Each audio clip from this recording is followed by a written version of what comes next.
Hello folks, Belfast boxing historian and ex-pro Eamon McAuley here. Back with another wee chat about boxing. Today I want to talk about one of my all-time favourite boxers, Mexican featherweight Salvador Sanchez. Um, Salvador Sanchez was a Mexican professional boxer born January 1959 in Santiago. He was a WBC and ring featherweight champion 1980 to 1982. Many of his contemporaries, as well as boxing writers, believe that had it not been for his untimely death, Sanchez could have went on to become the greatest featherweight of all time. He died on August 12, 1982 by car accident. He was in his prime as a boxer, and I can clearly remember being absolutely shattered on hearing the news. He was only 23. In 1991, Sanchez was inducted into the International Boxing Hall of Fame. The Ring magazine named him and Sugar Ray Leonard as Joint Fighter of the Year in 1981. Sanchez was named the third greatest featherweight of the 20th century by the Associated Press. Salvador turned pro at 16 after 4 amateur bouts. He started to pile up wins against tough Mexican opposition. His one and only loss came in his 19th professional fight against Mexican bantamweight champion Antonio Becerra by split decision. Sanchez kept boxing low and moved up to the featherweight division, beating Felix Trinidad's dad along the way to securing a title shot against world champion Danny Red Lopez. Lopez was a popular TV fighter of the late 1970s and had won spectacular fights against good fighters like David Poison Codia twice, Juan Malvarez, Mike Ayala, Ruben Olivares. Lopez was making his ninth defence of his WBC title against Sanchez. Confident and hard to beat, Lopez was beaten by the 21-year-old Sanchez, who stopped the defending champion in 13 rounds in Phoenix, Arizona.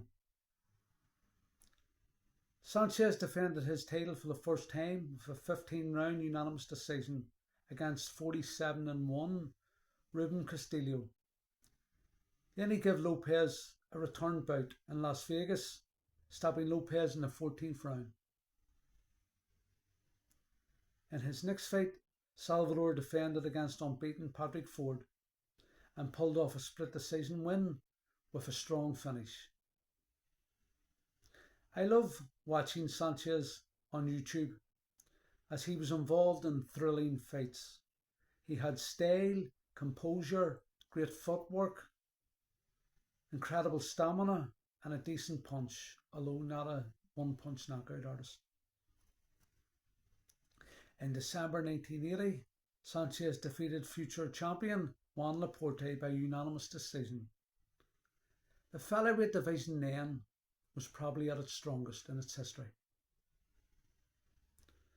Unbeaten in 44 fights, one draw, Roberto Castanon was next.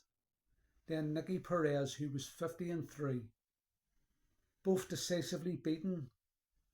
Then came the biggest fight in Latino history. Wilfredo Gomez from Puerto Rico moved up from super bantamweight to featherweight to challenge Sanchez. Gomez had made 17 title defences, all by knockout.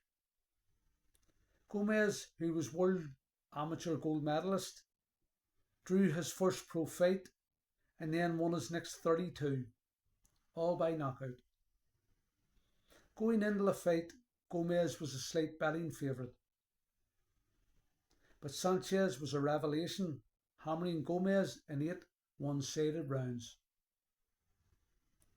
With the victory over Gomez, Salvador was an unknown to the casual boxing fan no more.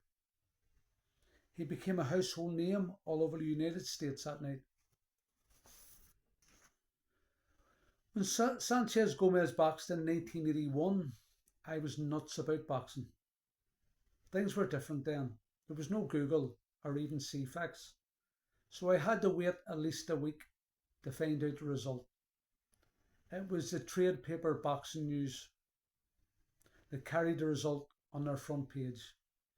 I was so excited with a Sanchez win. When I was in my early 20s, I watched the fight for the first time. I used to send off to a collector called Brian Fletcher from England for boxing videos past and present, and this was the first fight I would send off for.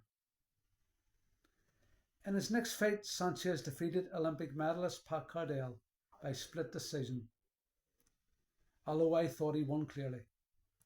Cardell, who was British and European champ, put up the fight of his life, but a 15-round knockdown by Salvador sealed the win, although, as I said, I thought Salvador won by a wider margin.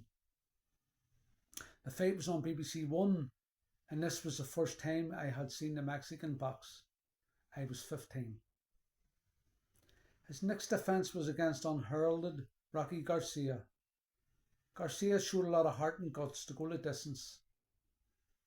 On July 21st, 1982, Sanchez made his last defence against unknown in America, Eamon McAuley, at Madison Square Garden. It is known as one of the greatest fights in featherweight history. Top 3. Nelson took the fight at short notice after original opponent Mario Miranda pulled out with an injury. Nelson was dropped in the 7th round, and they engaged in violent exchange after violent exchange. Sanchez had incredible stamina and knocked down and exhausted Nelson in the last round. Nelson got up and tried to fight on, but his legs were unsteady and the referee stopped the fight. A classic. Salvador would die in a car crash 3 weeks later. He had been closing in on a dream fight with Alexis Arguello. Juan Laporte, Wilfredo Gomez and Eamon Nelson would win the featherweight title after Sanchez's death. He finished his career 44, 1 draw and 1 loss. It is truly an honour to do this talk today in his memory. May he rest in peace.